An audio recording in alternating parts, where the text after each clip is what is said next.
What's up, you fucking weirdos? What's up, you fucking weirdos? Welcome to where the weird ones are. Yeah. Weird ones only, we talking that truth. Ghost in the attic, yeah, show me the proof. Aliens creeping, they light in the roof. Minds wide open, we shatter the booth. Conspiracies deep, we dig in the scars. Demons and angels and bodies on Mars. Cryptids be watching, they lurk in the dark. Mental on edge, but we glowing like stars. Welcome to the pod, no cap, it's a seance. Whispers in the static, spirits doing dance. Reptiles in suits, yeah, running the lands. MK Ultra made a puppet of your mans. Wendigo hunger, dogman strut, flat woods, eyes glow. Slice through the cut, Bigfoot tagging trees. Marking the trail, weird ones ride, no room for the frail. Talking about trauma, talking that soul. Peeling back layers, we dig in a hole. Sacred geometry, numbers align. Ancestors speak through the veil and the sign. Ayahuasca dreams, third eye lit. Shadow self lurking, we making it spit. No mainstream lies. This the dirt where the weird ones rise from the blood and the hurt. Weird ones only, we talking that truth. Ghosts in the attic, yeah, show me the proof. Aliens creeping, they light in the roof. Minds wide open, we shatter the booth. Conspiracies deep, we dig in the scars. Demons and angels and bodies on Mars. Cryptids be watching, they lurk in the dark. Mental on edge, but we glowing like stars. Voices in the woods got chills on the neck. Black-eyed kids at the door, now we check. CIA tapped in, fluoride drip. Project Bluebeam, watch that script. Talking about grief, talking about fear.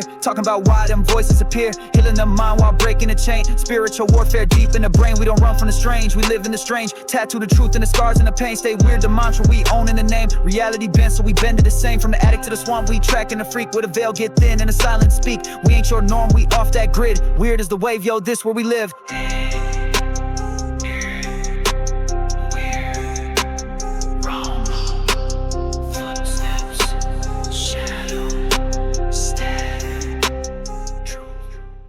Would you like to hear a story? Hey, this is Rochelle Stratton, and you are listening to Kevin with Where the Weird Ones Are. So sit back, relax, and enjoy. What's up, you fucking weirdos? Welcome to another episode of Where the Weird Ones Are. I don't really understand why my camera be glitching the fuck out when I do these intros, but it be doing so. Anywho, my name is Kevin. If you didn't know that, now you do. I don't know if I said that or not. Oh, all right. So today's episode is with two lovely ladies. They're actually fucking hilarious. I really enjoy listening to their podcast as well as being able to talk to them on today's episode. So it was a lot of fun for me. I think they had fun. They said they did. I don't know if they did or not, but they could be lying to me. I don't know. But anyways, we cover a lot. We cover a couple of their personal stuff, and we talk about some of their personal encounters. We talk about some of their opinions and their thoughts on some other things. Um, and it was a freaking good time. I gotta say, it was a good time. Um, man, it's been a long week this week. Um, But quick shout out to the sponsor, Flavors of the Forest. If you're not scooping this shit up, then you're missing out, especially if you like garlic. I mean, if you don't like garlic, then obviously you're not gonna buy it. But they freeze dry it, and then they do all the shit that they got to do to it to make it into a powder, and dude, it's phenomenal. I put it on just about everything, and it's delicious. It's the most potent garlic powder you're gonna find out there. Way better than anything at the grocery store. I promise you this. So you can scoop yourself up some at flavorsforest.com. You can also follow them on Instagram if you're interested at flavorsforest as well. So go get you some. Go get yourself some. Tell them I sent you. And then we can be one big happy family. Hooray! Um, my second book is out, so the first one is right here. This one's really short, and I actually kind of don't like the way that so I switched them. I resubmitted a new manuscript, but I took all the pictures out and I just put pictures at the beginning instead of having a picture for each fucking chapter. Um, this one I fucking the spaces are way too big. And the KDP app, self-publishing, it like throws your whole entire manuscript like off. So it prints weird. But I mean, the story's still there, I guess. So, but even if you get it now, like it's still kind of like, so these pictures will be gone, but like these big ass fucking spaces are still freaking there, and I don't really, because it doesn't really look like that on my manuscript, but whatever. Um, but this one's a really quick story. And then the second book is like over 300 pages. This one's only like 100 or so pages. Um,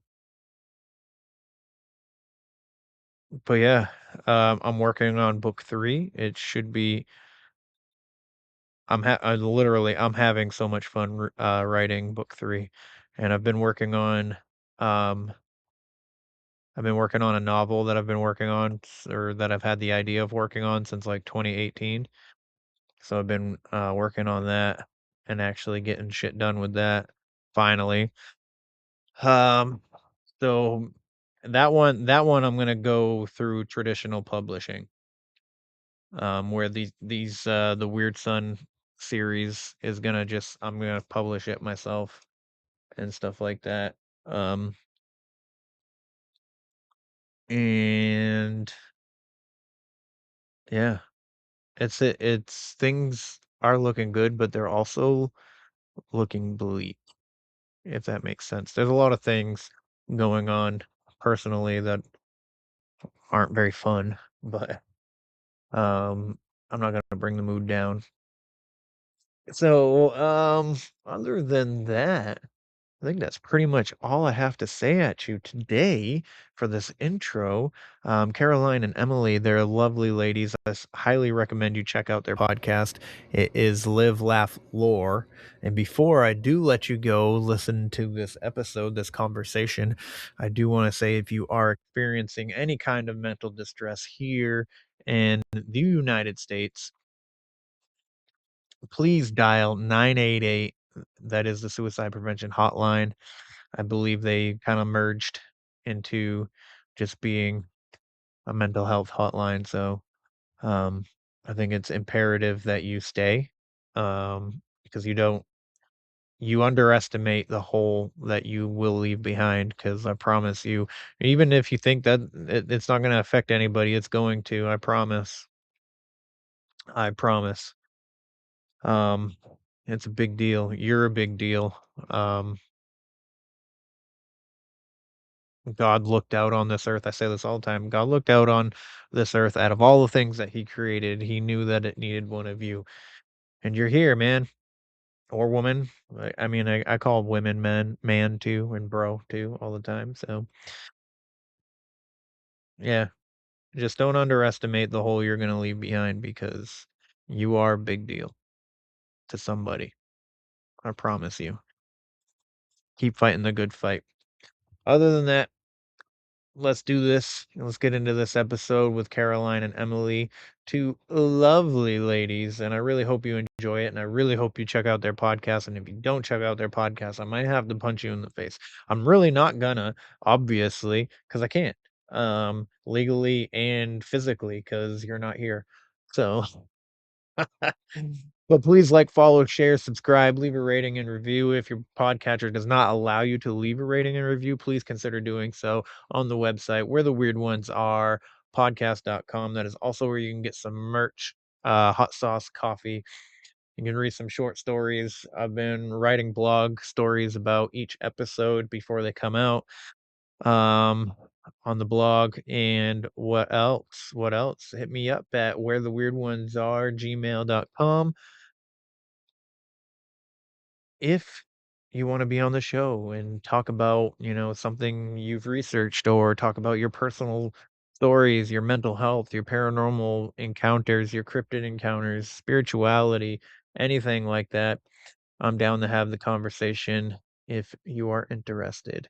And if you're not interested, you won't email me, and that's totally fine. All right. Finally, let's get into this. God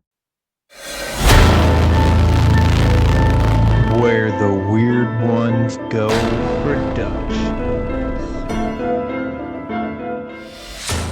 What's up, everybody? Welcome to another episode of Where the Weird Ones Are. My name is Kevin, but you already knew that, and if you didn't, now you do. So today I have two special guests, two lovely ladies that I have grown to really enjoy listening to because they have a phenomenal podcast, at least in from my perspective.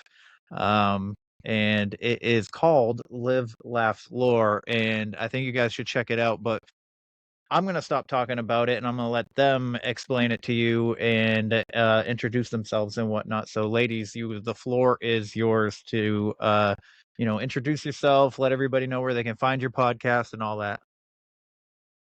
The live, laugh floor, if you will. But we're starting off really strong. Anyways, yeah, we are Live, Laugh, Floor. My name is Emily. I'm Caroline.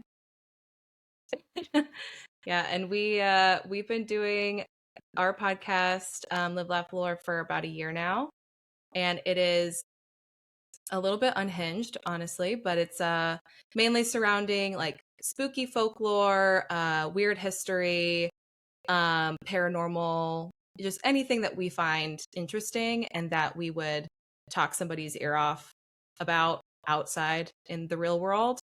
And yeah, Caroline, do you have anything to add? Yeah, I feel like it's got got a little bit of historical stuff in there. I'm a big history junkie, so we put some of that in there, like the stories behind folklore. We have episodes out every Thursday, and we're on pretty much all the platforms: Spotify, Apple, and the other ones that I can't think of at this moment in time. And I'm doing a great job. There's way more There's so many podcatchers than I knew.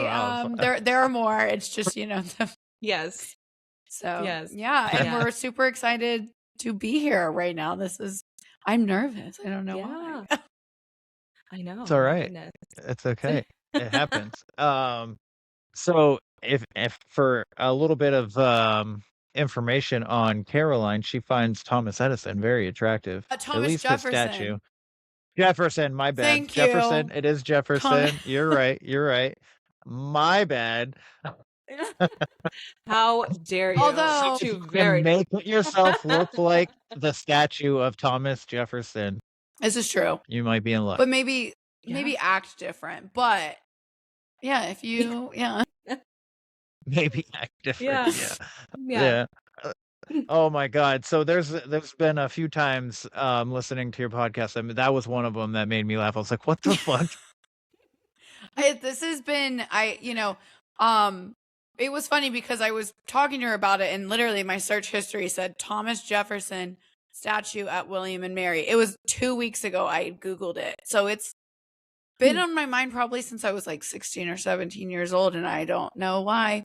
I guess it's just so you know weird. What? I think that would be his proudest accomplishment if he could see us now. Not that he built a nation, that he was in the mind of Caroline. Yep. 300 years later. He made a lasting impression. Yeah. Yeah. I told you I'm a history junkie. They knew what they were doing. It's, in all forms. Yeah. Yeah. And then, though, I think the first episode that I listened to you for, it was, I can't remember exactly what the episode was about at this moment, but you guys were talking about creepy kids. Oh, and I actually messaged you, and I was like, my kids are fucking creepy. Yeah. And so I have a story. I actually have a pretty good story to tell you guys about that. So back in the day, which wasn't very long ago, technically, it was like 2009 or 8. I went and my son was like 2 years old, maybe 3.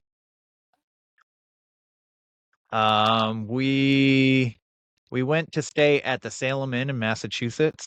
My brother-in-law was the night caretaker, and I went with my other brother-in-law and his daughter, and we went and stayed the night there because there were supposed to be paranormal investigators coming, and we wanted to like watch and like check it out and stuff. And we all fell asleep, and I woke up to my brother-in-law's daughter just kind of standing there, like sitting, Nope. like she might have been sitting, Oh my but she gosh. was off in the distance, silhouetted, staring at me, and I was like, "What is this?" And No. then the next morning, he woke up and he told me that she was telling him in the middle of the night that there was an owl in the window. Like she was just like this, "There's an owl in the window," and Oh he looks at the no. window and there's no owl, and she's just like, Of course there Oh wasn't. my gosh. Nope. Nope. I would no. No. No. I "Yes, don't condone violence, but in those situations, it is 100% okay to kick a kid, I think. absolutely, Or just absolutely." give him some Benadryl and just be like, go to sleep. Like just This is why people used to give kids whiskey, Yeah, I right? Because know. this kind of shit would happen. They're like, go to sleep. Just stop it. Get out of here. Absolutely, Oh my I God. agree. Kids Yeah. are so creepy. Bring that back. Yeah, I tried to They really are. I in the episode I mentioned that I what was I talking about? That I looked like Chuck, or I was creepy as a kid, but I had a Chucky smile. And I tried to Yes. find the photo. There's a photo of me, and it's like, I mean, I still kind of make it, I think, when I laugh. Yes, you do. But when I was, I do. Yeah, thank you for confirming that so quickly. But yeah, as a child, I looked just like Chucky, and it was. I'm sure my parents absolutely loved it. You were also compared to, what was the girl from The Ring? Oh yeah, for The Ring or The Grudge. Samara? Yeah. Yeah. Really? Yeah. Well, yeah, because the black Why? hair, and my mom would have nightmares that I would like be standing next to her bed with my hair in front of my So That's hilarious. I was a creepy kid. I was a creepy kid. What can I say? And she didn't grow out Well, of it. kids are creepy. Yeah. Yeah. Yeah. I definitely Love it. So, one question I had for you guys was what drove you, like, I know you explained a little bit on before we started recording, but what was like that driving factor of starting the podcast? Like, whose idea was it? I feel like it I actually don't know. I feel like it was both. I mean, I think it was something I had talked about doing a podcast for like years with other people. Like I remember having this conversation with someone that I lived with in Charlotte. Her and I are no longer friends, but anyway, fun roommate stories. R.I.P. But P. so I feel like it's probably just always been in the air or in the energy. And we probably at just one point were like, let's do a podcast because we both, you know, liked similar things. We liked creepy things or folklore. No, I feel like Emily, you're really into like the cryptid stuff. Where like I really like spooky history. So I feel like we just kind of meshed and I don't know who brought it up, but I think it might have been you. And I think when it like really solidified was you picked me up from the airport. I was visiting you in Charleston. Yeah. And you picked me up, and the entire ride home, I think we were just like talking over each other, and like we're just so excited, you know, and like like talking over each other, laughing, you know, swinging our feet. Like it was just a fun little time, and we're like, we should be recording this because this is hilarious and people would love this. Yeah.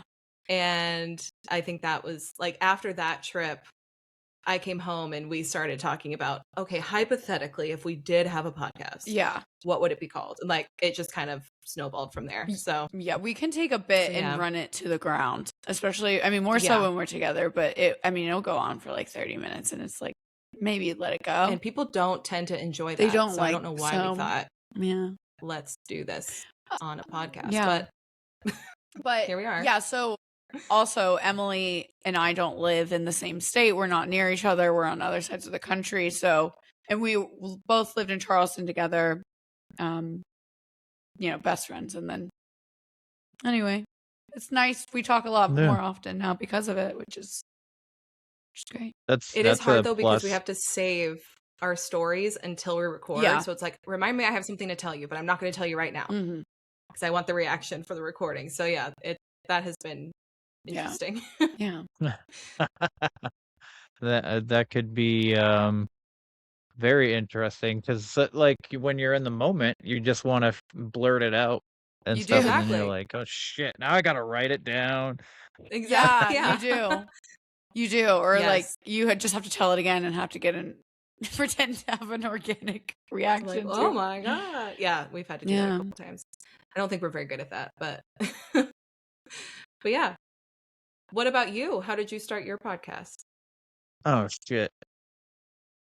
So the year was 2020, Oh, I and remember it. the world was a Yeah. desolate place. Right. There was Dark times. nobody on the streets. Yeah. So yeah, so 2020, a friend of mine started a podcast. It was like very like Joe Rogan style, where he just had Mhm. people come to his house and they sat across from each other and talked about random shit.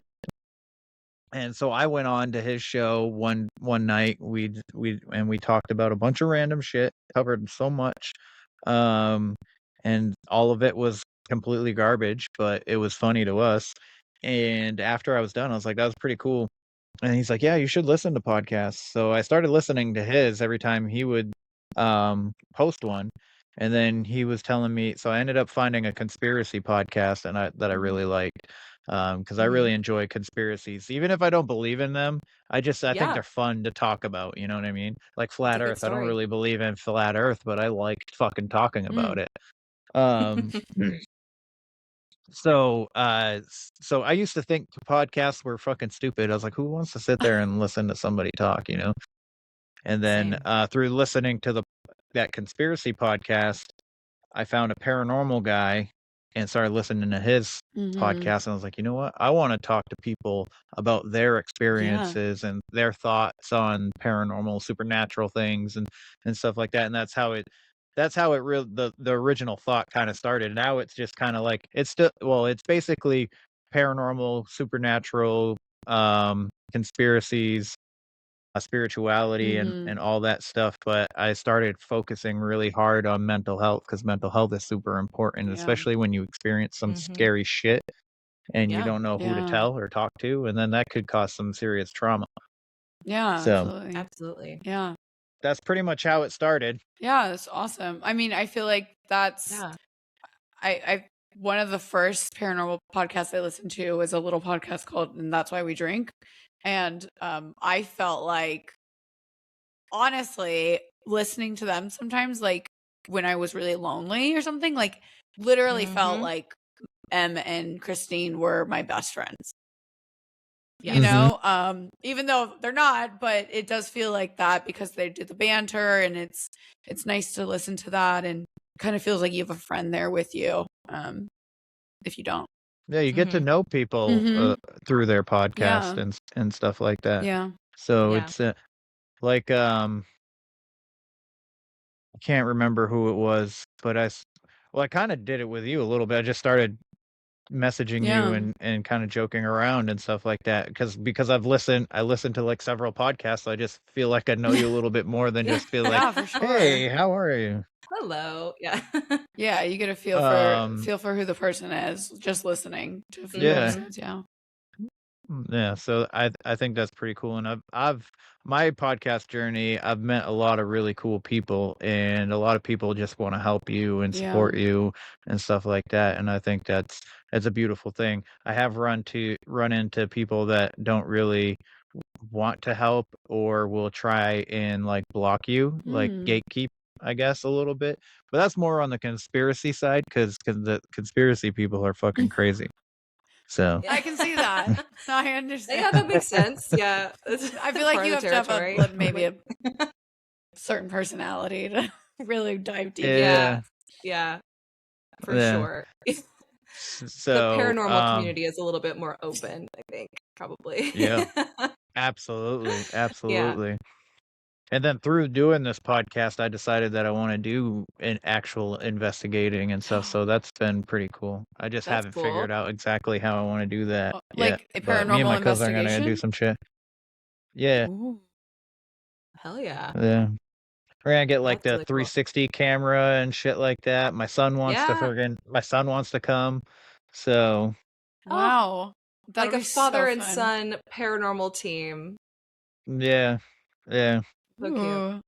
That's fun. I I don't like It it. think should I be would have the fun. guts to do that. I know that I would leave. I know I would be like, yeah, let's do it. And then I would leave. And halfway through, she's gone. Yeah. I'd be in the car. I would There are like, I know myself. I'd just be sitting in the car and I'd be like, I'm not doing this.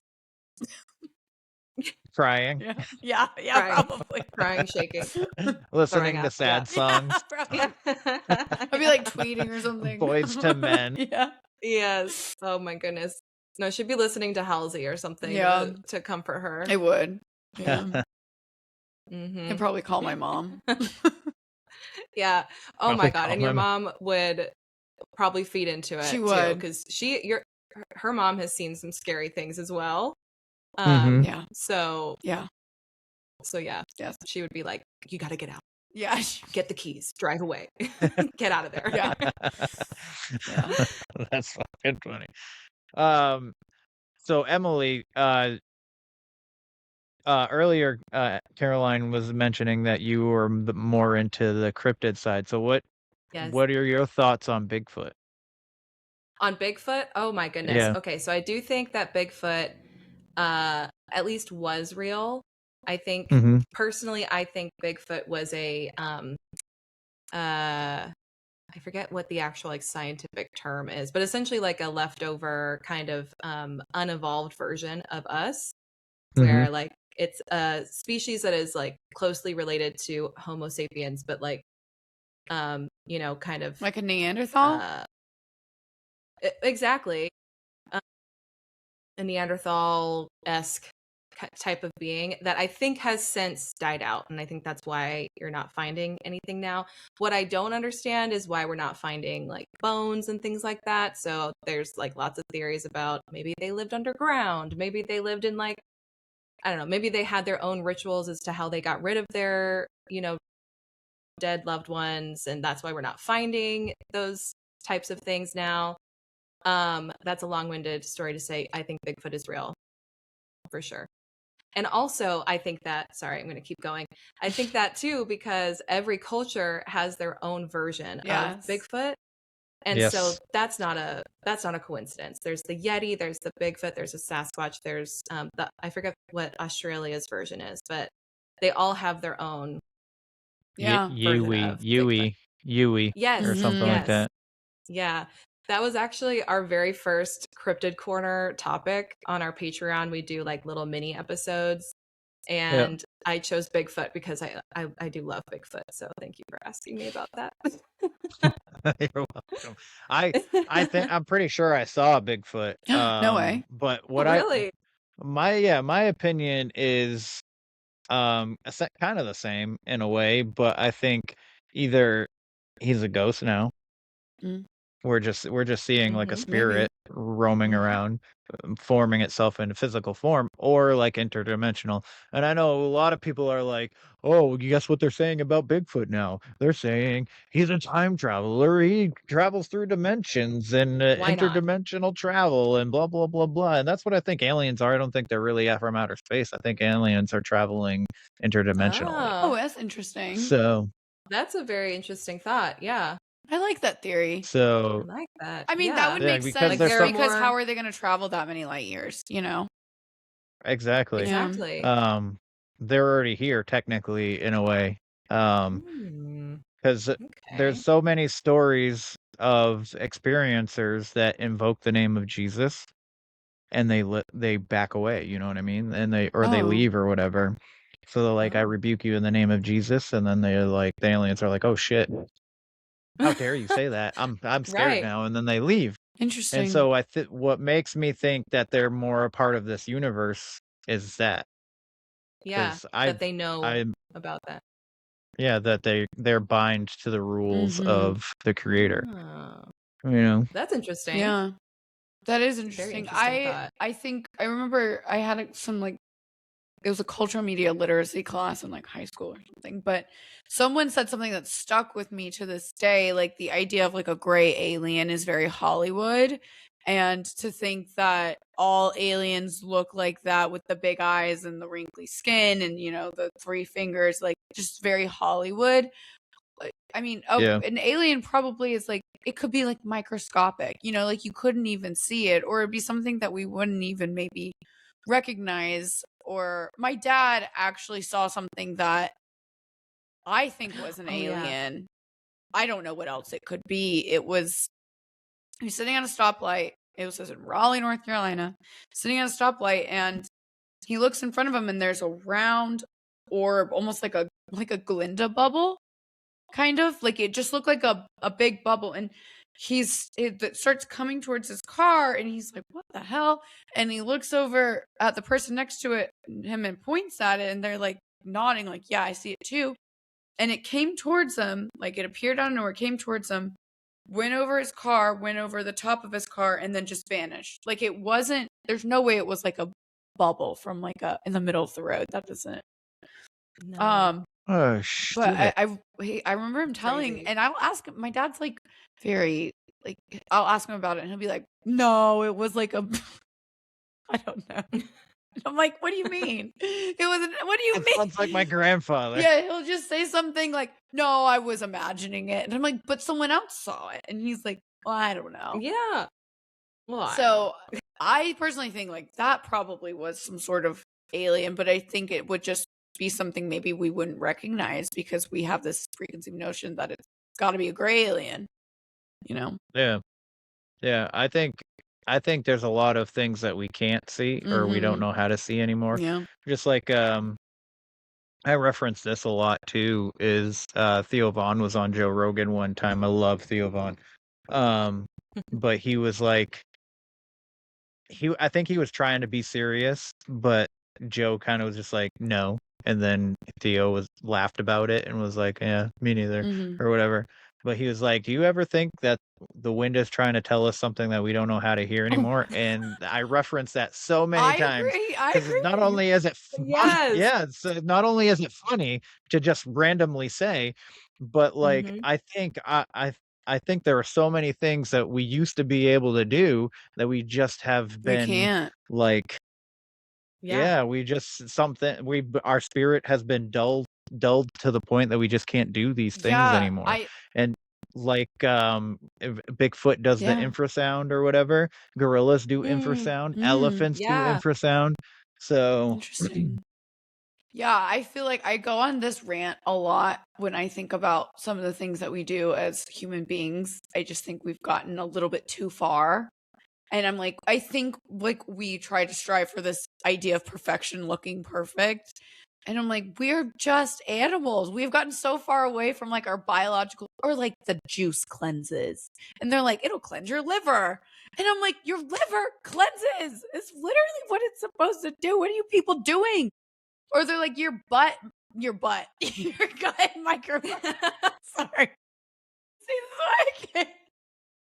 I don't know. Anyway, God, rant the over. number of rants that we have gone on about this topic.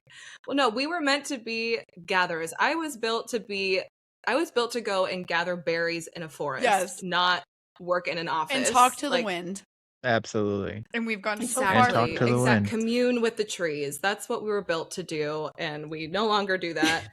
Thank you for I mean, Pocahontas said, "Can you see the colors of the wind?" exactly. No, and we can't. I haven't seen one color. We can't see them. And yeah, we should sue. I don't know who we would sue, but we should. The I also am Rockefellers and the convinced. Rothschilds. Yeah, there you go. There it is. I sue all of capitalism. Yeah.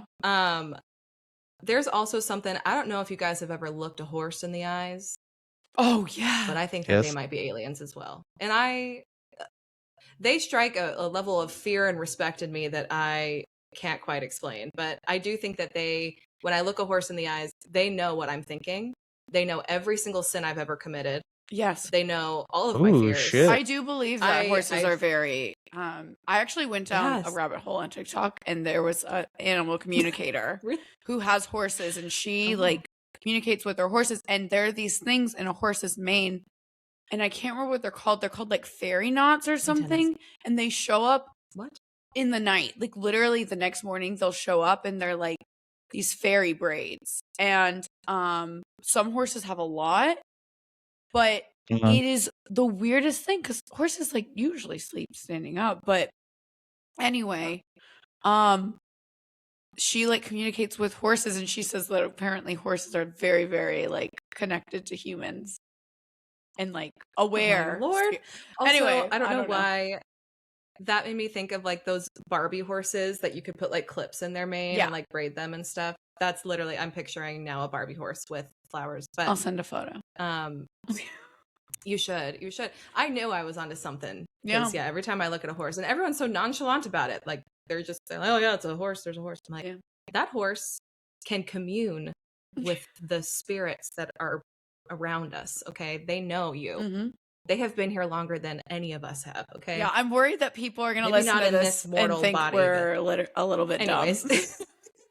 Anyways, yeah, maybe.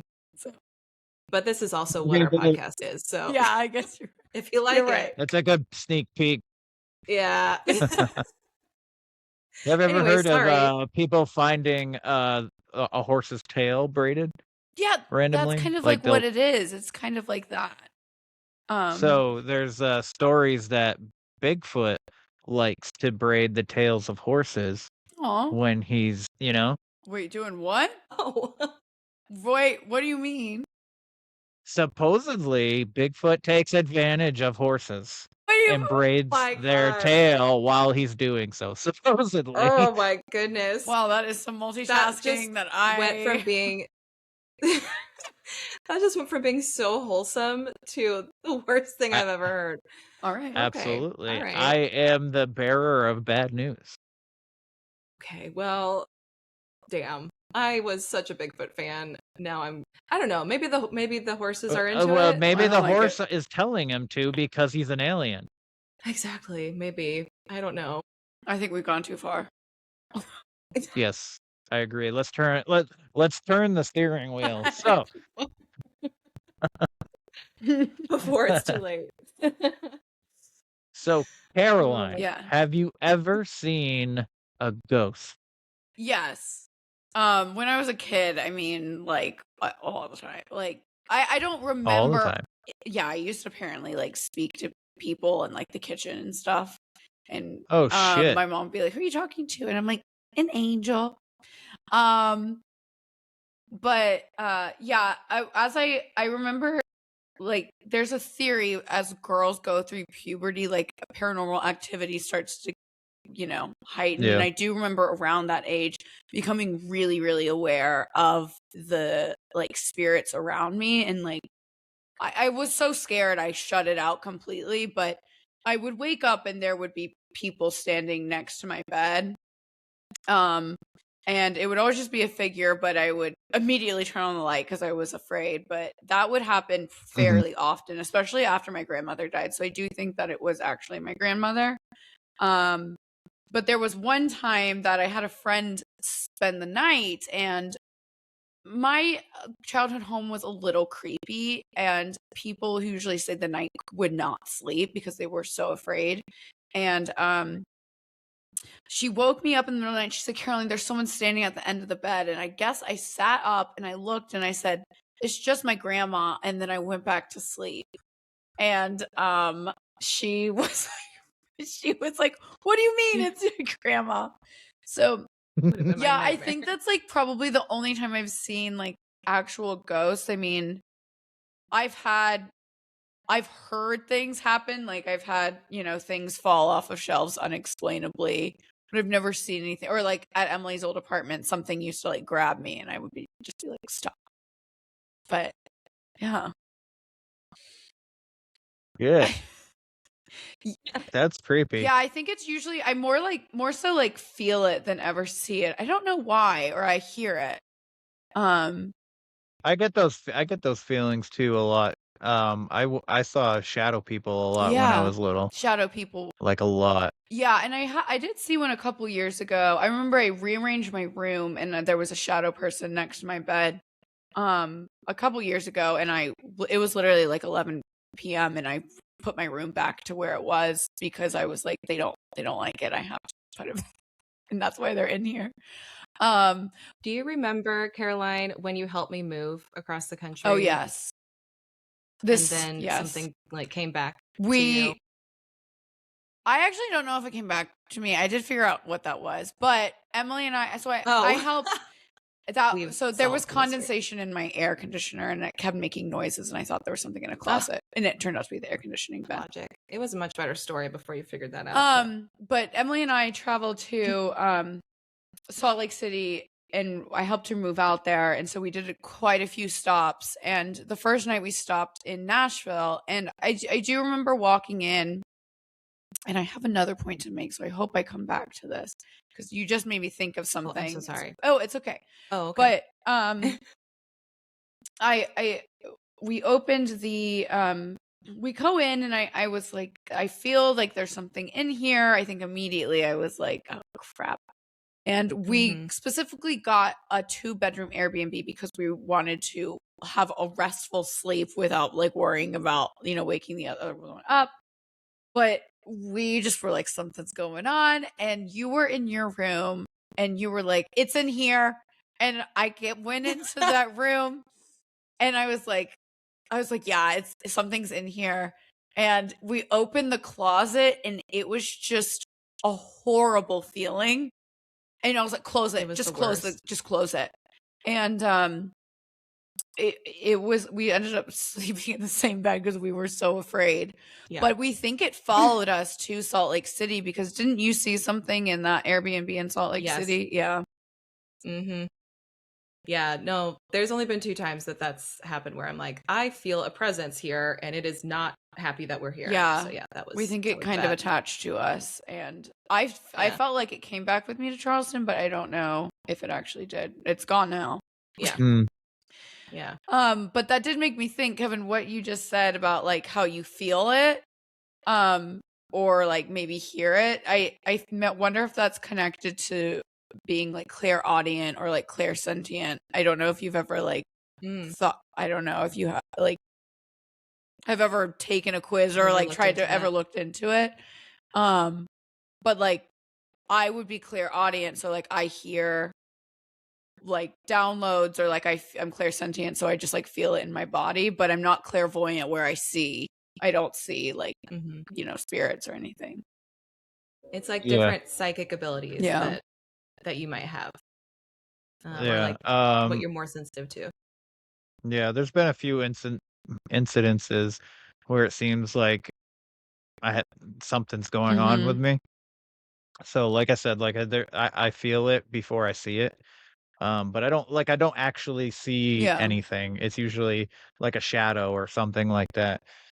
And I'll just be like, I'll be like, excuse me, if you have bad intentions, you're not welcome here. Yes. And then I'll go back to sleep or just continue walking out of the room or something. But there's been a few guests that I've had on where I just could feel their emotions. Oh, really? And it was really weird. It was super weird. So 2 of them, they're both mediums. And they've become really good friends of mine, Chastity and Emily. They have the podcast Lights at Midnight. And Chastity was talking, and it was her first time being on somebody else's podcast, so she was super nervous, and I could feel it, and I started crying myself. My gosh. Like my eyes started watering, and I was like, where is this coming from? Like there's nothing like wrong with, we're not talking about anything sad or anything. And then I just was like, hey, I gotta stop you, but like, are you all right? And she's like, I'm a little bit nervous. This was my first time being on somebody else's podcast. And I was like, well, I'm fucking starting to cry over here. That's crazy. And she's like, I'm shaking, she Aww. said. So you're an empath. Yeah. Yes, that's what right? she said. That's what that is. Yeah. That's like a blessing and a curse. I feel like it can be. Yeah, it's been a few times. It's been like, and it only happened since I started this podcast.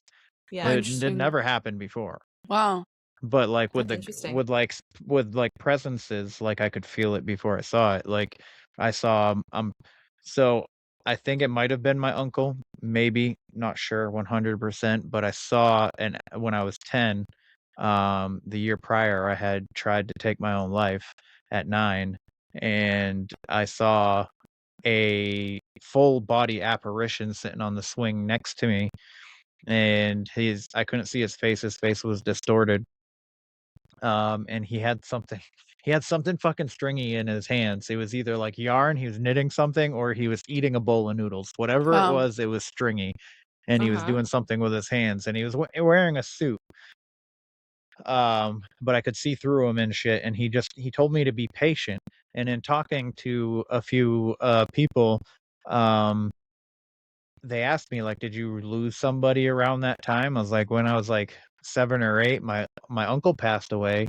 And they're like, well, did something happen to his face? Like, does that make sense to you? And I was like, actually, you know what? When my uncle passed away, it was his 25th birthday, and he had been drinking, and he drove his truck into a tree, and I gosh. wasn't Oh. allowed to go to his funeral because his face was fucked up.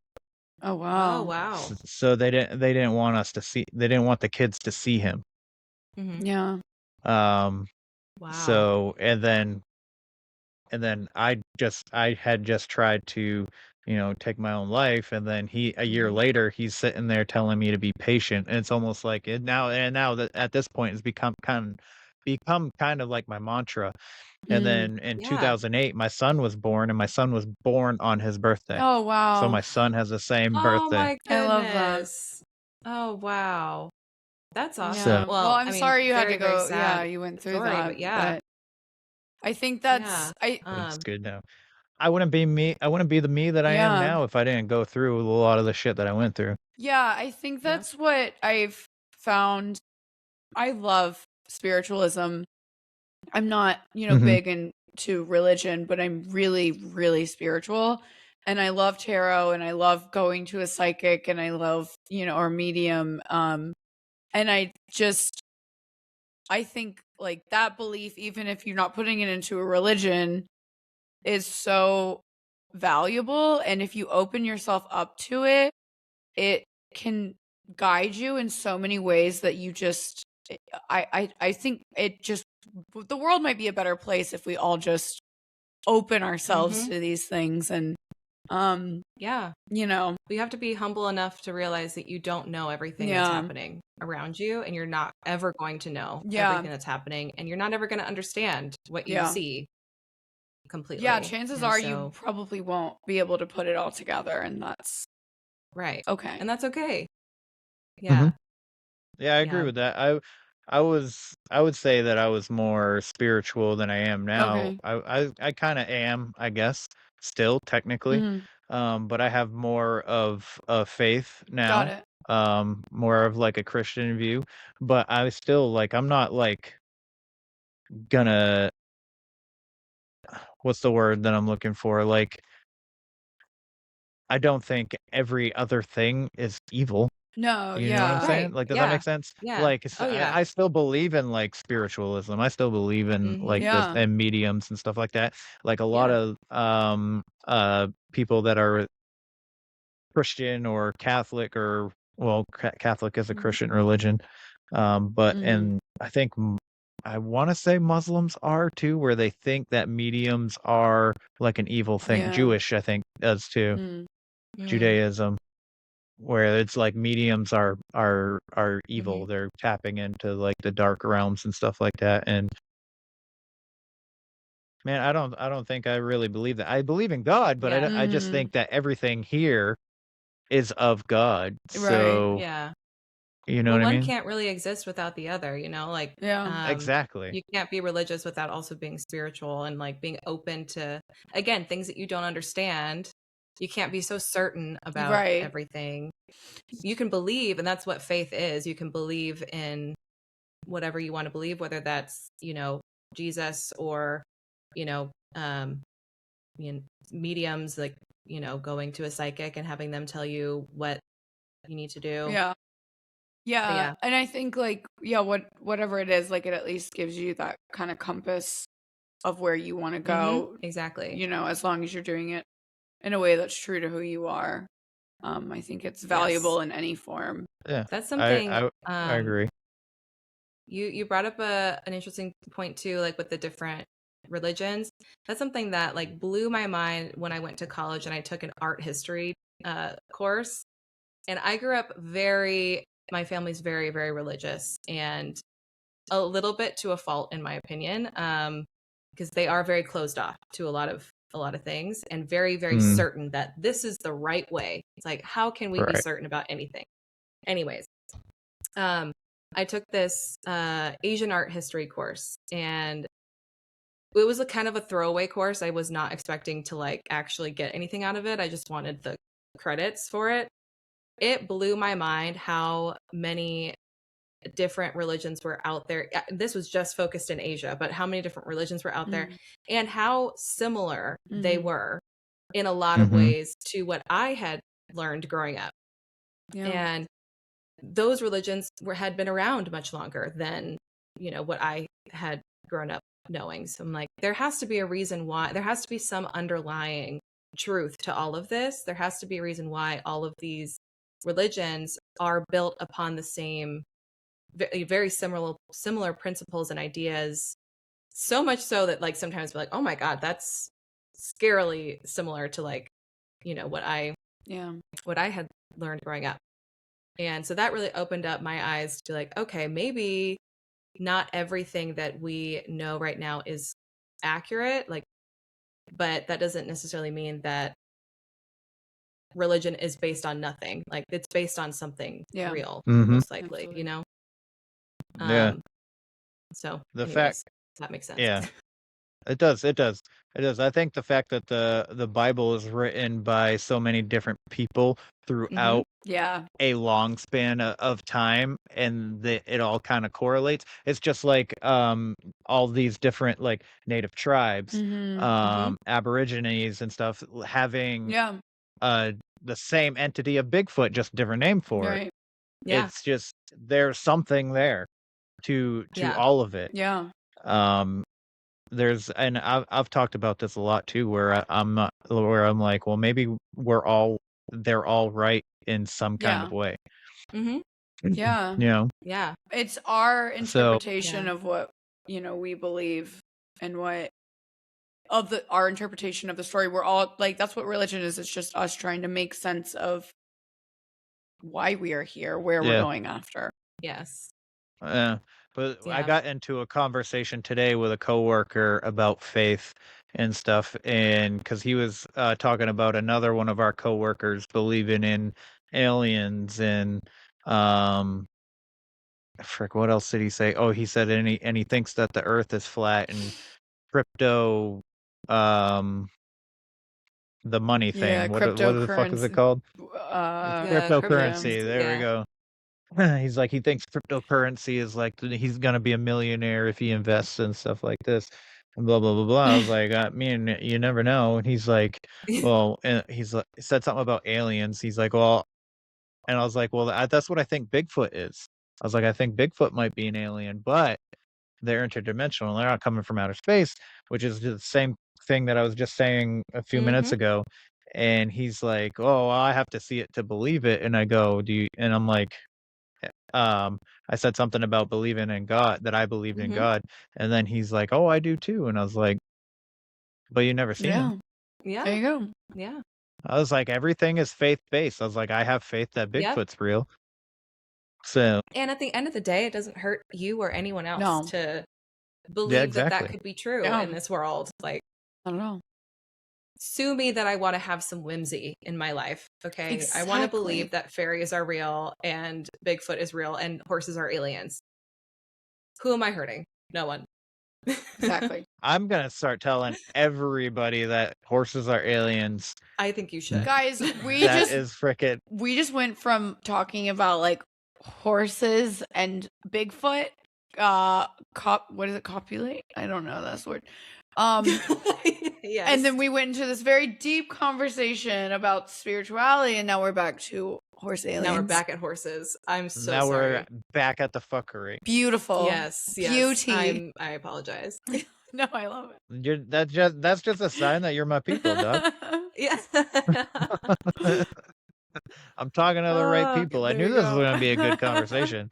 Fucking knew it. Oh my God. Yeah.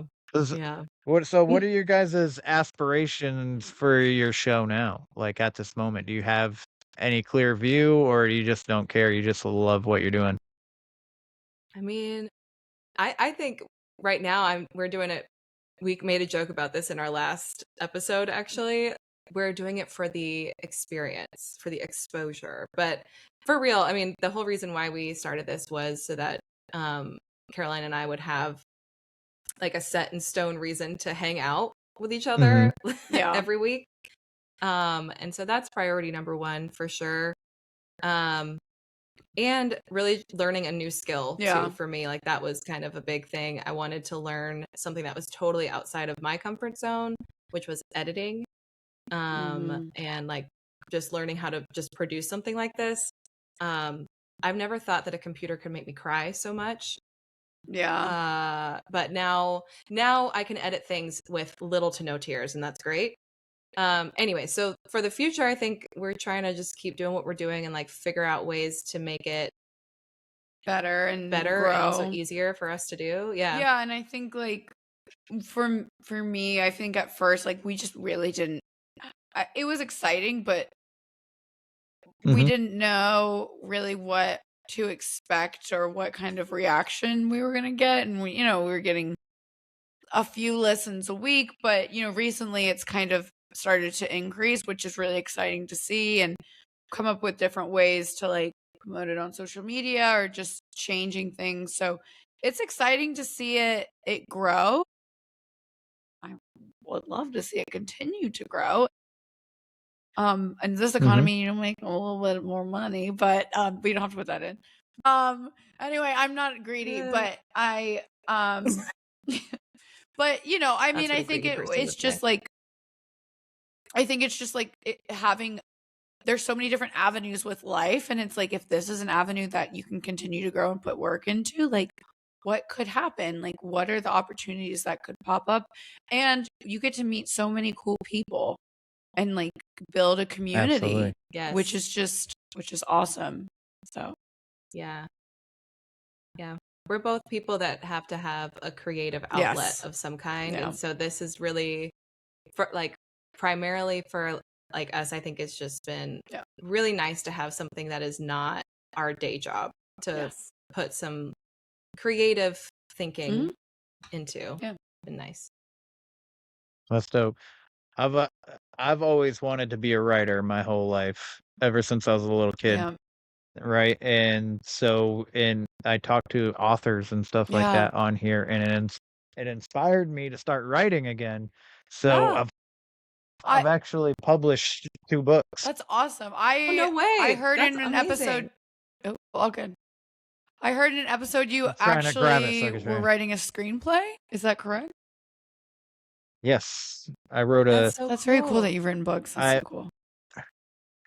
I wrote a screenplay. I'm editing now, and then I'm gonna put it into a competition, see if Oh I my can win gosh, some money, that's so awesome. and then possibly Oh, get okay. noticed by a studio. That's so cool. So we'll is so see. cool. I 'Cause also horror best of is luck. my shit. yeah. I also love to write. I am like a Do you? yeah. I mean, I am a musician, so like writing for me is like probably put more into that, or like just writing personal things. But I do, that's part of the reason why I do like this, like writing the script out and like rearranging it and figuring out where to put things. So I love writing. Is to me like one of the most fun things. I've always wanted to be a writer. It is. It's so fun. You create a world, an entire world, and you create these people, and then you make them do whatever the fuck you want to do, or what you find interesting, or that you think that will blow a reader's mind and be like, "What the hell? I can't believe this happened." Exactly. So I I've been do not like working writing on at all. But no. No. I would like to paint you a picture that shows you something. I don't want to write about it. Okay. Love to write. All right.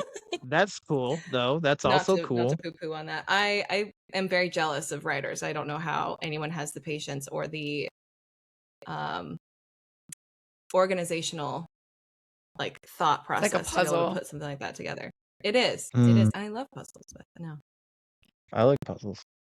I've been working on a novel since like 2018, Oh wow. 2019. Awesome. I've rewritten it like 100 Yeah. times, but it's gonna be like an 1,000-page book. Oh gosh. That's awesome. What is But it about? it's technically it's about a hitman. Oh. Oh, okay. Yeah, so it's a guy, he was in the special forces, and then he returns home Nice. with some severe PTSD, and Okay. then things start to look up for him, and then things don't really go his way, and then he ends up coming in contact with a Mexican cartel, and he becomes their hitman. Oh my Is gosh. essentially is like the bones of Oh, the story without giving away too God, much. that sounds interesting. okay. That does sound interesting. Oh. But Yeah. he ends up meeting a little girl, which the cartel wants dead. He takes her and raises her as his own. Wow. Nice. That's very not saying that this is like the same story at all, but it reminds me of like do you watch Stranger Things? Yes. Yes, the 11 story when the like police officer like takes her under his wing and like protects her. Mm. I love Yeah. that story. That like trope. I love that kind of story. Yeah. That's awesome. That's really interesting. Yeah, I don't know I don't know where the fuck it came from. Yeah. But it was just like one day I was like, I'm gonna write this story about this guy. Yeah. That's the I beauty mean, when it of comes to ideas. you gotta Yeah. Yeah. gotta follow Yeah. it. I wish I knew like what sparked that idea, you know, but I have no idea. I think that sometimes you don't know. I read this book about writing and creativity, and it was called like Wild Magic. And the person's, I can't remember who wrote it. I think it was Glennon Doyle. I don't know. But her idea was that ideas, when it comes to creativity, are always kind of in the ethers around us, and then Yep. they decide when they're going to come to you, and it's your job to take it, grab it, go with it. And ideas, they can be recycled, can be reused. Like if you don't take advantage of that idea and create on it, someone else the idea could go to someone else. And she gave an example where she had this idea for a book and she wrote it out, and she just couldn't get it. She just couldn't finish it. It just wasn't right. And then a couple years later, another friend who is an author wrote the exact same book, exact same characters, exact same premise, all the different things, but they had never talked about this manuscript that she had written. But it was exactly the same, and it was just kind of her idea. It's like they're going to fly to you when they want to, and they're going to show up when they want to. It's your job as a human to grab it, take it, act on it. And if you don't, they might, go to someone else. But I think it's like some things are always meant to be written, and they'll come to you when they need to be. That's a good point. It's That's a good profound. point. It's almost like A Quiet Place and The Silence. They're pretty much the same thing, just different Yeah. a little bit. Oh It's yeah. almost like both script writers just had like this download at the same time, and they interpreted it a Yes. little bit different. Exactly. Yeah, Mhm. that's kind of the idea, I think. And I know Yeah. like when I've Yeah. there's sometimes when I write and it's like nothing, it's like you can't get anything out, but then there's other times where it's like it just Yes. you're like, where did this come from? And it's like the best thing I've ever written. And it's like 10 minutes, and I was like, for songwriting, it's like 10 minutes. I'm like, this is the best song I've ever written, but I don't know where it just came from. But I think it's been in me forever, or it's just like was always meant to be put on paper. And it's just waiting for the right moment to come out. And that's such a cool thing. I mean, that to me feels like the closest I've ever been to God or whoever, you want to say it is, but Yeah. it really is like a very spiritual thing, I think. Yeah, it's that on that point Mm. is like once I started feeling like I'm trying to create try to form a relationship with Mhm. God is when like I started getting these I'm gonna be honest with you, I have like 5 scripts in the Oh, making great. for movies, all horror thriller types, and I have one completed, but I'm editing it right now because there's some things that I don't really like about Mhm. it that I'm changing. Mhm. Um, but like I have so many different ideas Yeah. for them. And the one that I have finished is a Native American lead. Okay. And I thought, it'd be great especially for my like debut movie if it ever becomes a movie. And I'm not saying that it's gonna. Mhm. I think it's phenomenal. I think it's fantastic. As People you who've should. read It's it your think work. it's fantastic. Yeah. You should be a Yeah. fan of your work. Yes. I think people like me to the point where they read my stuff and they're like, "Oh, this is fantastic," but it might not be. You know I what I mean? understand. But let me see if I can. I'll see if I can find if I wrote a summary for it real quick so I can read it to you so you have an idea of what it's about. And hopefully nobody steals my idea. Yeah. Which actually, if anybody does, it probably won't be the same anyway. Yeah, that's true. There you go. There you go. Let's see. I have so many freaking files in here.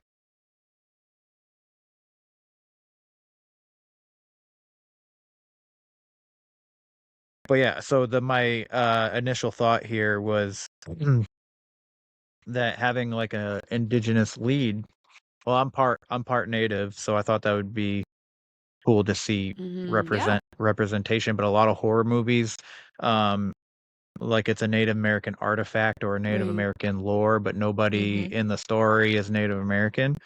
So I thought it would be cool to have uh, a native as a lead. Yeah. Yeah. And actually have a backstory for Yeah. the stuff that's actually accurate and not made up. Yeah. So it takes place in the mid 1800s, like Oh. eight Okay. like 1840ish. Where the hell is it? This file, that file. All right. So here's the summary I wrote. Set against the unforgiving wilderness of the early American frontier, the Great Warpath follows Noden, a young Ojibwe hunter caught between two worlds as settlers push deeper into indigenous land under the guise of faith, commerce, and civilization. When a series of brutal murders and disappearances fractures the fragile peace between the Ojibwe and a nearby settlement, suspicion falls quickly on the native people.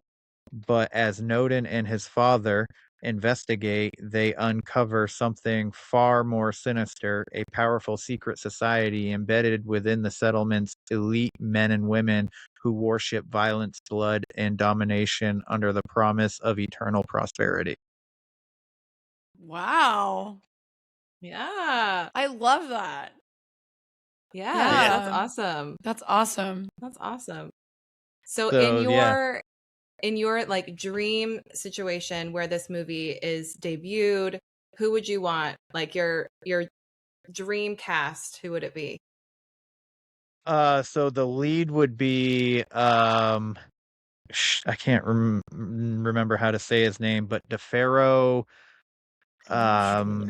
something. He's the lead in Reservation Dogs. So he'd be the lead in Oh, this I never movie. And then there's a sheriff, and he's kind of internally conflicted with shit that's going on. And I thought that why I'm blanking on his name. I know his name. Why can't I freaking think of his name? It's Are because you I put you freaking on the kidding me spot. right now? Yeah, it I've happens. talked about it. I've talked about having him play the sheriff like a million times at this point. John Bernthal as the sheriff, All right. as my sheriff That's very in this neat. story, I think would be fucking dope. So when you I get ideas, I mean, what do you immediately like, cuz do you immediately like write them down? Cuz I find sometimes for me, like, and this is really irritating, but I will get ideas as I'm falling asleep, and I have to turn over and write it down because I know that I won't remember. Or like the most annoying one is like if I hear the music, I would have to get up and go to the piano and like record it because I will not be able to replicate it the next day. It will leave. Do you immediately write down when you get ideas? Like how often do you feel like you get ideas or Yeah, it's usually when I'm at work or when I'm going to bed.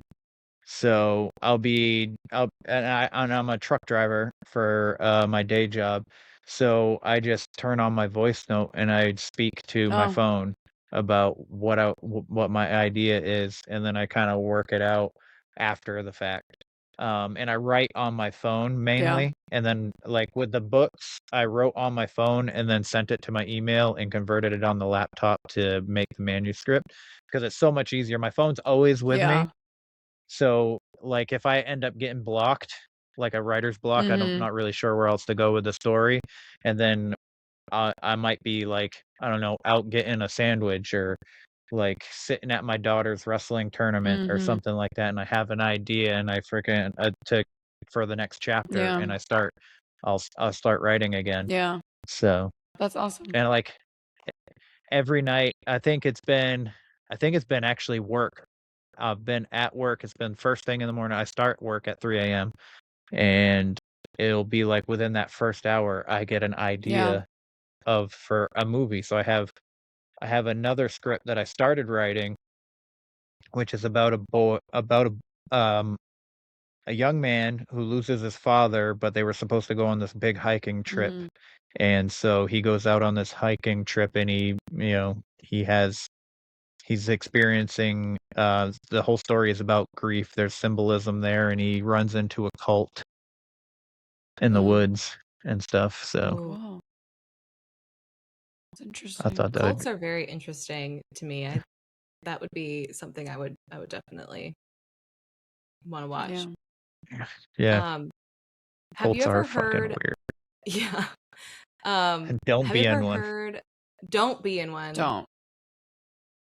And if you are in one, I feel like I'm in one. People would argue that I'm in it because I do which is what? CrossFit. They say it's a cult, but I was like, what is going on? Yeah. Have you ever heard of High Rocks? Yes. I saw that you do it. You do High Rocks, right? I'm going to do my first one in Phoenix in 2 weeks. That's where I'm at. That's where she lives. Oh shit. Yeah, that's I really don't cool. exercise. How are you feel? Are you doing a doubles or are you gonna do it solo? Oh, I'm doing single. Okay. Awesome. That's awesome. But my trainer's gonna be there and she's fucking dope. So she's like, I'm gonna watch you. And I'm like, okay. That's so cool. I've never done a High Rocks, but I mean it's kind of there's a lot of CrossFit stuff in it. It's not too far off from CrossFit. Yeah, it's just those wall balls. I don't know how you Yeah, wall balls. Oh my god, that's the part that scares me. Right now. I think the weight for CrossFit, it's usually 14 pounds for women and then 20 pounds for men. But I think the High Rocks one, probably because you're doing so many more reps, the High Rocks weight is like a little bit less, I've heard. Oh, I don't know. I don't know that. Okay. I should probably look into that, but I've been using a 25-pound ball. I think you'll be fine. Yeah, I think it's like I think it was like 7 pounds for women and like 12 pounds for men or something crazy. So you'll be fine. Shit. Damn, dog. Well, I did sled pushes and pulls the other day, and I purposely did more weight than that required just to see, and I was like, this is easy. Yeah, I've heard that's. But probably when I'm there, I'm probably gonna be like, fuck this. Yeah, well, with the running and everything. Yeah, I've heard this like pushes and pull were like surprising for some people. They didn't think they were like, oh, this will be fine, but so they didn't train for it, and then they got there. So it's probably smart that you did that. Emily, sorry. What were you saying? No, it's okay. We interrupted what you were gonna say. I have a contractual obligation to bring it up, so you do. You must. You must. No, I think that's very interesting, and that's like a whole world that I am just not even remotely a part of. So every time that Caroline talks about CrossFit, I'm like, what? What is this that you're talking? I've learned a lot by association. No, I was going to ask you when you said that you are a truck driver by day. Have you ever heard the podcast Alice Isn't Dead? No. It's like almost like an audiobook format, kind of. Ooh, But it's shit. I don't know why that just like came to mind, but I listened to it years ago, and it's about a truck driver who thinks that her wife had died, years and years ago, but she uncovers a mystery. And there's paranormal aspects to it as well, but she's a truck driver, and so a lot of the dialogue is done through like CB radio and things. The way that they did it was really cool, and it added the spook factor to it for sure. It was definitely a creepy way of like presenting that. So yeah, if you haven't heard it, I recommend it. It was good. Yeah, I'm gonna have to check it out. I listened to like audio theater of I think it's called We're Alive. It's about zombies, and that Oh. was pretty cool. Oh, If you're interested in yeah. zombie stuff. Zombies are some of my favorite horror movies. Same. I love. Yeah? Like Oh. I yeah, I 'Cause they love feel the real. apocalyptic feel. Same. Yeah. I Yes, love like- post-apocalyptics. I can't get enough of it. Yes. Yes. Cannot get enough of it. Yeah. Yes. Okay, I have to Me ask too. you. I'm like, I could survive this. Oh, no. Is what every time I watch, I was like, I could do this shit. I'd be like number one. I'd be Yeah. the man. I wouldn't live through it. I talk about this all the time. I'd be like, zombie outside, like, done. I'm not doing it. Yeah, no. That's not a world I want to live in, you know? I don't know. Yeah. No, I mean, I don't want to live in it, but I could. I mean, yeah. I don't know. I have to ask you though, because this is our number one favorite topic. Do you play video games? Have you played The Last of Us? Yes. Oh yeah, I have. best game ever. I Have you played played it The Walking before they Dead? made the Yeah. show. I played The Walking Dead. I haven't played that. Yeah. I haven't That played one's my favorite. Yeah. Yeah, I read the comics before the show came out. Oh, I didn't know there were. Oh, that's cool. So, Yeah, well, that's what actually, The graphic Walking Dead is novel, based I off should of. say. I did. Yeah. Yeah. I did recently try to start rewatching The Walking Dead, and it is the script now watching it feels very. It's not good. It's not actually as good as I thought it was Sorry, when I'm it being first came. very When biased. I remember watching it in 2020 during quarantine, and like I was like, oh, this is the best, and now I'm watching it, and I'm like, oh, this is Yeah. like no. The premise Yeah. is so good. Mhm. So they started strong just based off of the premise being amazing. And yeah, it's loosely based on the Fear the Walking Dead, right? The comic books series. No, the graphic novels is called The Walking Dead. Oh, I thought it was something. Anyways, but yeah, it was based off of an actual story, and from what I have heard, they veered away from the comic story. The first couple of seasons were like dead on. Yeah. They changed a couple of characters, and they took a couple of characters out.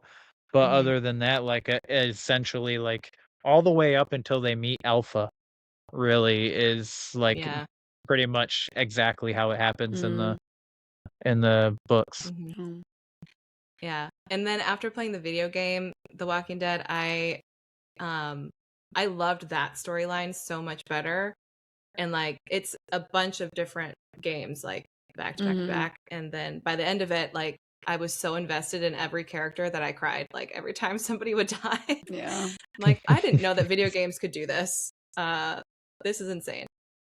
But Yeah. Yeah. I found it interesting that The Last of Us chose to make for the second game to make Ellie a lesbian, and then to have her counterpart, this Jack chick, like two things that I guess no, I'm not saying that lesbians aren't unheard of, because they are. That's not what I meant. That's not what I'm meaning. But like I've heard they exist. like yeah, I feel like I've heard of one. but like stories have never really focused on two women that like one. I don't know how to explain this, but like a woman that is In a fucking position of like power. yes, Okay. especially in a video game. Yeah. So I thought it Mhm. was cool because I like jack chicks. I like muscle mommies. You know. So Who doesn't? Well, Abby, is like in the game, she's so jacked. I mean, she is She like, is. and then in the show, And I was not expecting that one scene though oh, I in the know, game. when she I found was out not she was going to be a expecting that. dad. She was like, I'm going to be a No. dad. Wait, what scene? No, the sex In the scene. game? In the game, yeah, Oh, with yeah, with Owen. Abby, yeah. Yeah. Yeah, that was intense. I did not I was like, expect that to happen in the whoa. game. And like they made her so flat chested, I think, that because she's Because Jack. she's so muscular. Yeah. So I was like, what the hell? She is really, really Just blew my mind. yeah, but in the show, I mean, she's very I was frustrated with the second season because the actors themselves who were the wolves were all very like thin and had no muscle, and I'm like, you guys couldn't have found actors who like lifted a little bit of weight, because obviously they're fighting zombies, like they got to be a little bit athletic. And then Abby, I mean, I love that actress, but it just wasn't accurate. And then the way that they did other things in the second season, I was a little bit upset about. But Yeah, I haven't watched the second Oh, season yet okay. because I've been because I wasn't really liking I didn't really like the first season. I was hopeful for it. Mhm. Like what was it? The Nick Offerman did a really good job. I don't Oh, I don't yeah. know if that made me cry That was though. the best. That Yeah, did that was make the me best cry. I will episode. say Oh my that. God. Yeah. But I don't think I can't remember. I was like when I was watching it, I was like, was he gay Yeah. in the game? He He was? was. Okay. It didn't was. They they? hinted at it in the game, but they didn't outright say it. But they were partners. Yeah, because I replayed it after Okay. watching it, and I was like, oh, it's like subtle how they mention it, but yeah. All right. Yeah.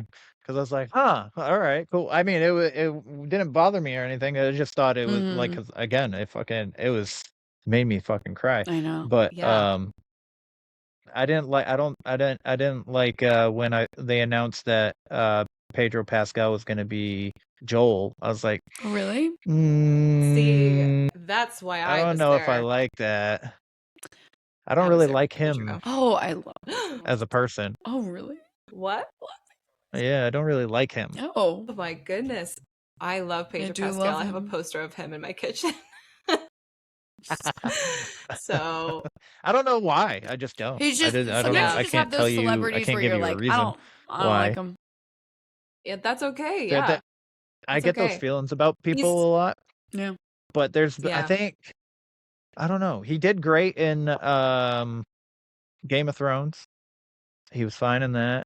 He was fine in Triple Frontier or whatever the fuck that movie's called. Yeah. Um, Yeah. Yeah. I do think as he's gotten more popular, he's gotten a little more. I think it has gotten to his head a little diva. bit. He's Yes, become a I think it diva. has Maybe. Yeah. gotten to his head a little bit. So I can see why, you're getting Maybe that that's why. vibe. Maybe that is why. Yeah. Yeah, he knows he's hot shit now, essentially, is what's happening, which is not his fault because there's crazy people like me who have posters of him in his kitchen. So why wouldn't he, Yeah. act like he's hot shit? So I'm part of the Yeah. problem here, really. is what's You are happening. part of the problem. I am. I'm calling I it. do like Pedro. Calling it. Proudly. There are celebrities. I'm trying to Yeah. think. There's like one or two that I just like everyone loves, and I'm like, I don't understand, but I can't think of who they are. I felt like that about Jennifer Lawrence for a long time. I think she's starting to grow on me again, but I got that kind of like everything we're doing is for attention kind of thing, which honestly, if you're a celebrity, everything you're doing is for attention. Yeah. That's literally who you are. So like, Yeah. why do I have a problem with that? Yeah. Yeah, you are the money. You are the reason why you make money. Exactly. Exactly. Yes. Why wouldn't You you do know. everything for attention? That's literally how you make your money. You gotta So- stay relevant. Yeah. Exactly. Yeah. I would like to Um, see Macaulay Culkin in something soon. Oh yeah. Is he Wasn't still on? He's in that Fallout show, isn't he? Yes, he's gonna be. yeah. He's gonna be in the Fallout show. Very cool. Yeah. I saw a couple episodes recently of that, and it looked good. I haven't Oh, seen it's out the first already. season. Shit, I gotta Yeah, go the watch it second then. season just came out. Damn, and I haven't fucking, I'm seen the late. first one. I was I know. I did ballet with a girl growing up who's in I Fallout. thought you were gonna say you did ballet with Macaulay Culkin. No, but I did ballet with Oh my god. That's what she was gonna say. a girl. I did for like 5 years with this girl, and she's actually in Fallout. And I don't know what character she is. That's so cool. yeah. Wow, that is dope. Yeah. My children are related to Steve Buscemi. What? How? My ex-wife is his second cousin. Okay. All right. Wow. So her Nice. mother and him grew up together. Have you ever met him? That's very cool. I met him once, and he's very cool. He liked my son a lot. My son was like barely 1. He was around 1, maybe 18 months or something. And he just like spent so much time with my son. And then he invited them to the set of Hubie Halloween.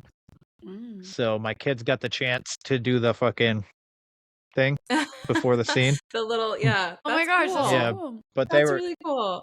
they were too scared to do it, so they didn't do it. I was like, Aw. why? Why would you do that? That was Babies. Too much pressure. so Yes. yeah. Yeah. But Oh. it's pretty That's dope. really It's cool. really interesting. Small world, right? Yeah, it is. Yeah. That's really cool. Yeah. Did you figure out what character she is or Yes, what? she is. Oh gosh, it went away. She wears an eye patch. Okay. Her name is Stephanie Harper. Stephanie Harper, and she wears an eye patch in the show. Stephanie Harper. Yeah. Woo. Dope. You can really see All that right. ballet career went really far. Now when we watch it, I'm gonna be like, hey, Yeah. Caroline knows that chick. Yeah. I mean, she was like, she was into like theater and everything. So I mean, she probably. Yeah. That makes sense. Dude, there was a girl in 6th grade that was into the drama class, and we read A Christmas Carol. Or no, we read Romeo and Juliet. I can't remember. Anyways, it was A Christmas Carol. Whenever she read as Scrooge, she did an English accent. We're in 6th grade. And this chick's doing Impressive. an English accent. And I was like, what in the world? I was like, Yes. I feel like I'm at the theater. Yeah. That's so fun. I It feel was like there cool. are some kids where you like see them and you're like, this is not your first time on Earth. You've been here before. Yeah. Like, Yeah. Absolutely, dude. 100%. like, For real. how do you know how to do that? How can you do that? And how can you do You've it been so here before. well? Exactly. Yeah. Exactly. What's going on? Just have that gift. Yeah. Mm-hmm. All right, guys. I like to ask a really important closing question. So, are you guys finding fulfillment in your life with the show or whatever with whatever you're doing in your life right now? Yeah. Yeah. Yeah. Honestly. Yeah, go. You can go first, Caroline.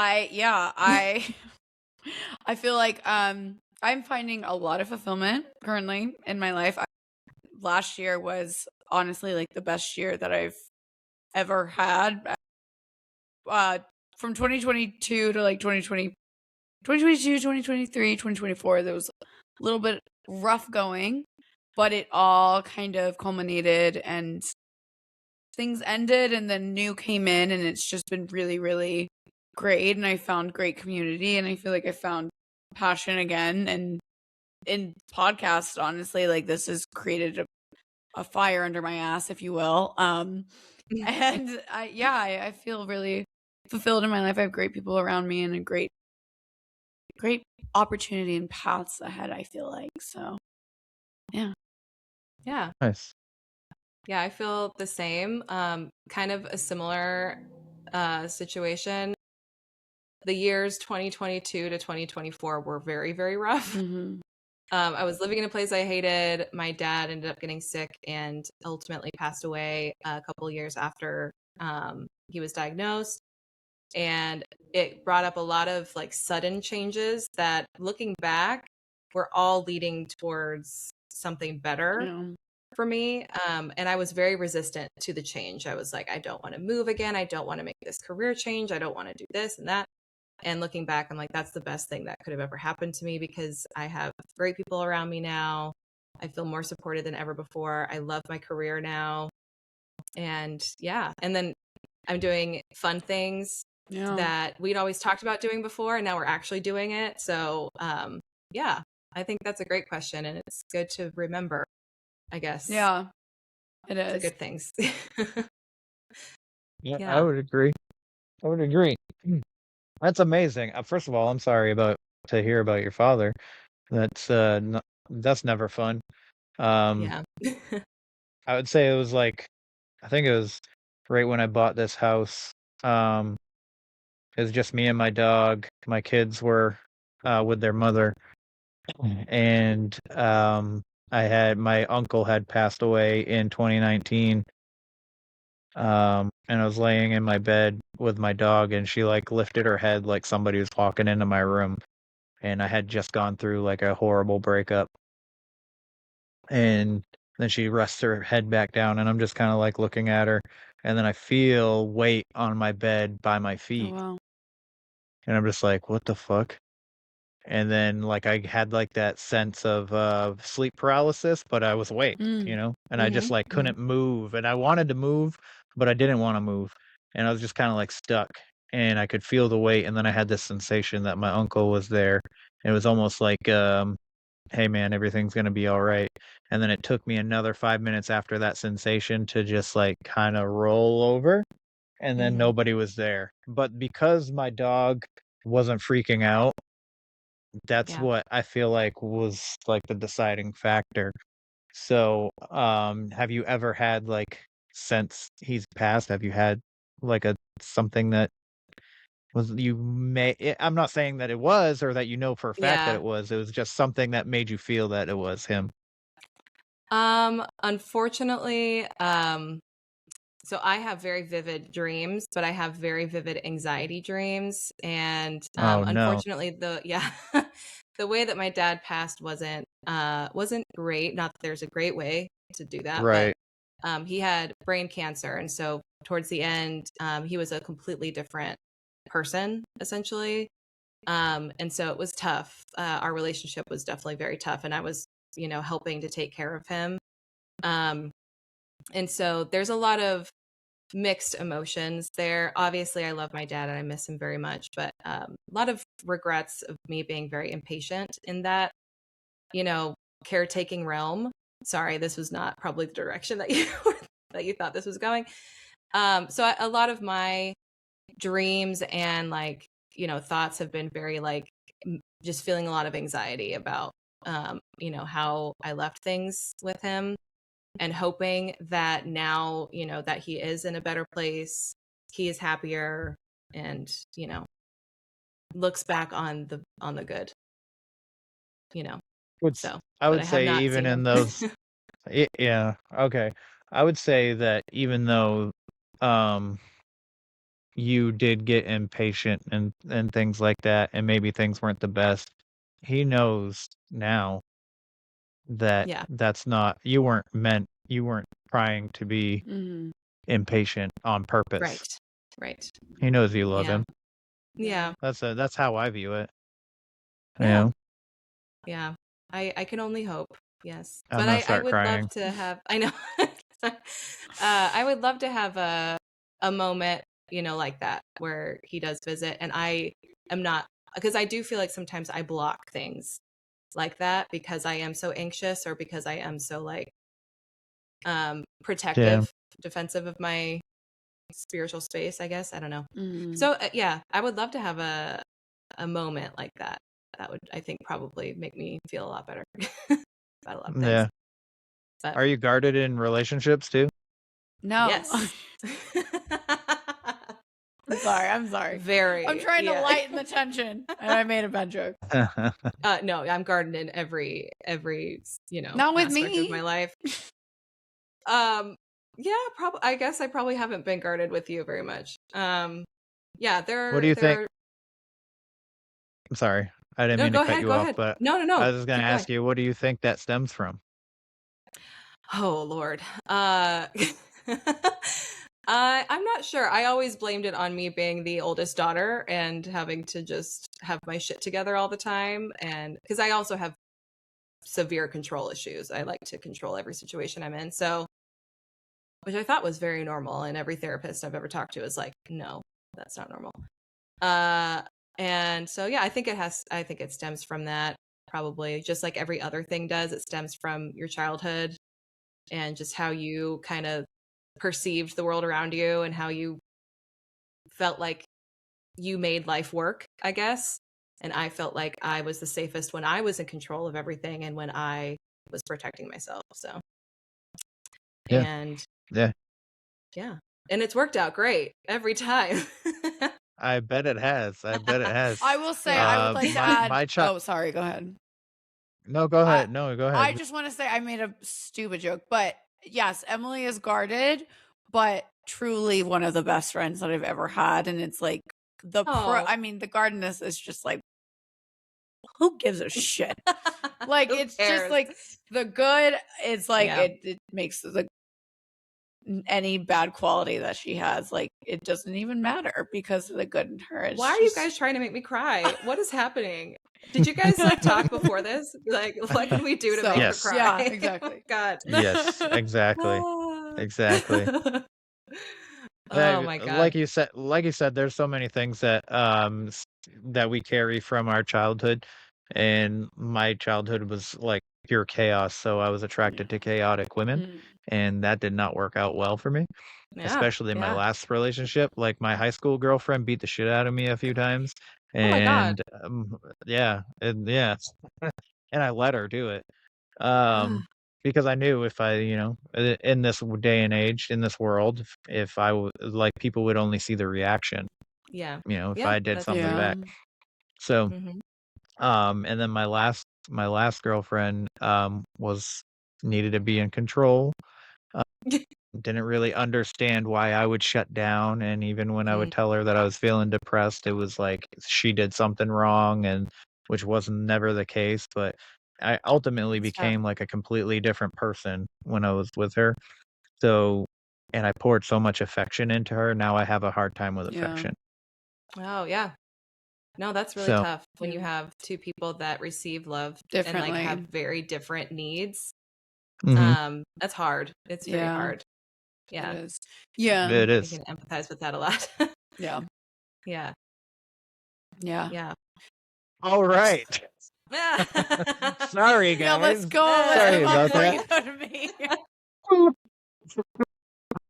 Do you want to know is the funniest part about that is none of us really knew where to go after that. You guys both were just like, yep.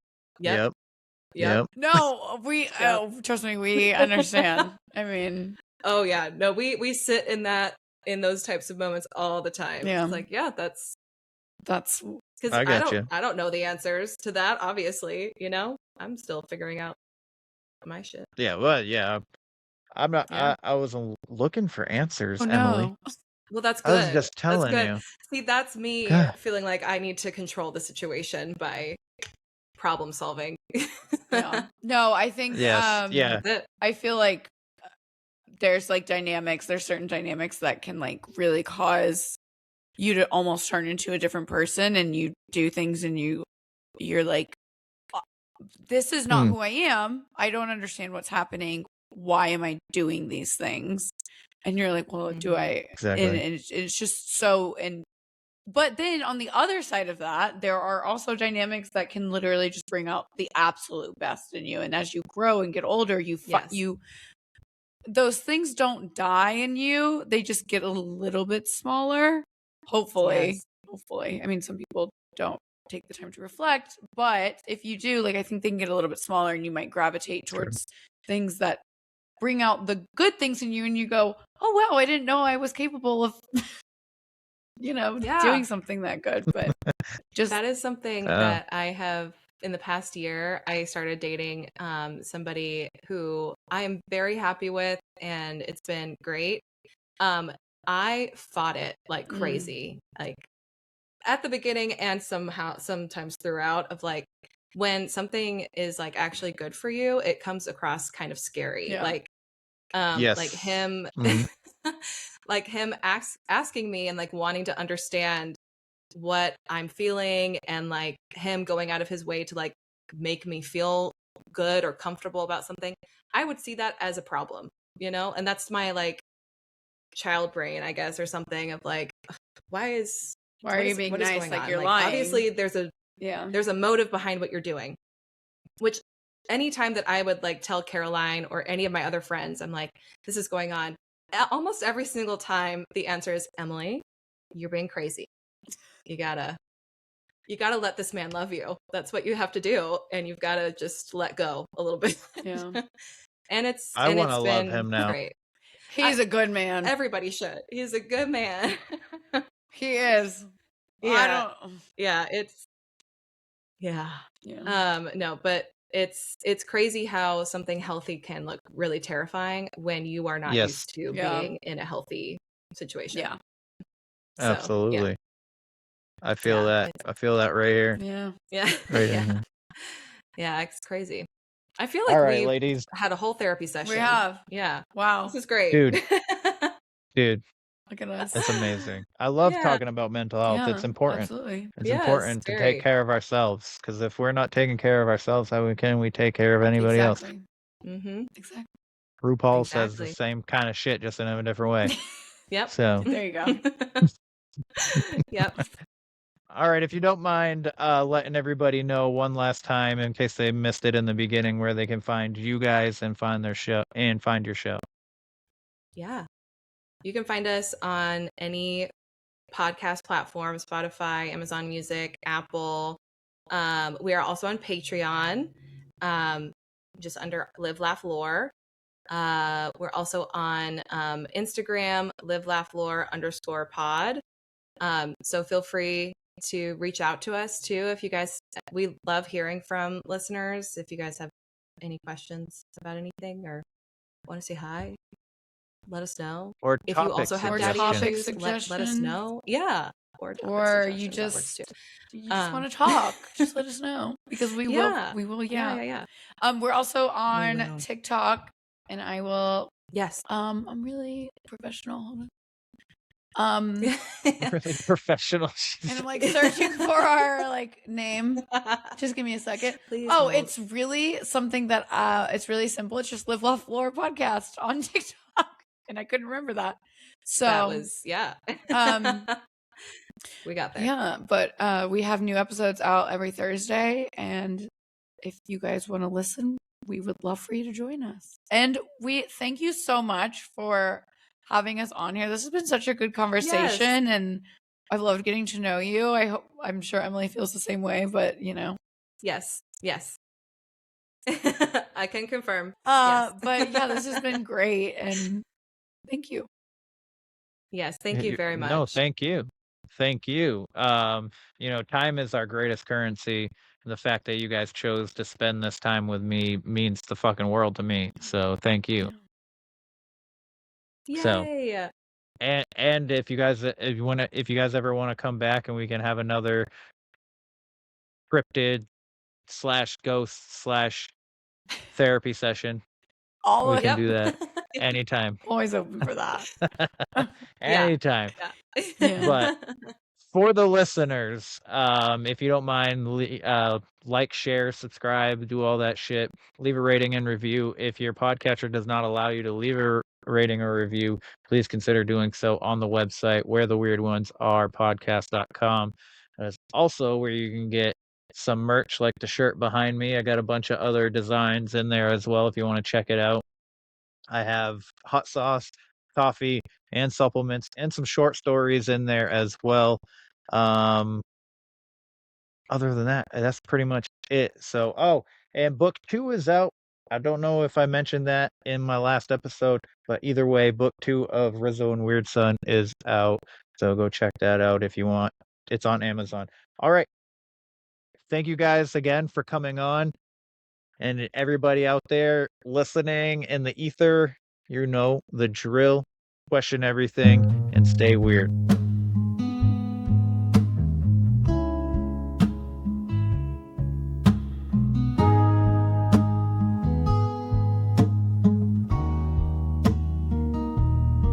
In the quiet of the night, when the world feels far, there's a voice through the static, like a falling star. It calls the misfits, the dreamers, the ones who see the shadows in the corners, the truth we barely believe. From the pine tree woods to the desert skies, they talk of ghosts and aliens with wonder in their eyes, not afraid to ask the questions that others won't dare, 'cause the world gets strange when you stop and stare. Come gather around where the weird ones are, by the fireside glow or a midnight car, where the stories run deep and the secrets fly like owls in the dark or stars in the sky. If you've ever felt lost like you don't belong, you found your place, you found your song, right here where the weird ones are.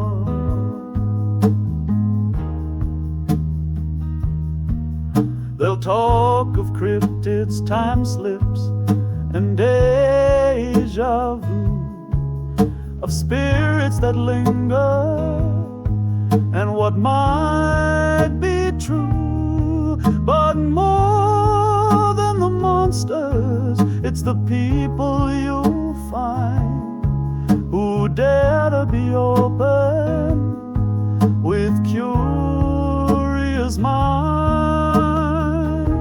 It's not about fear, it's the thrill of the ride, to question the world with wonder as guide. So pull up a chair, let your freak flag fly, we're the seekers of truth beneath the sky. Yeah, come gather around where the weird ones are, on the moonlit thoughts and cosmic scars, where the veil feels thin and the questions burn, and we chase the strange at every turn. You're not alone, not in the dark, you're with a tribe. You found the spark right here where the weird ones are.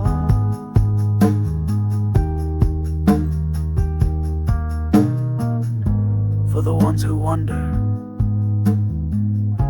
for the ones who know, welcome home.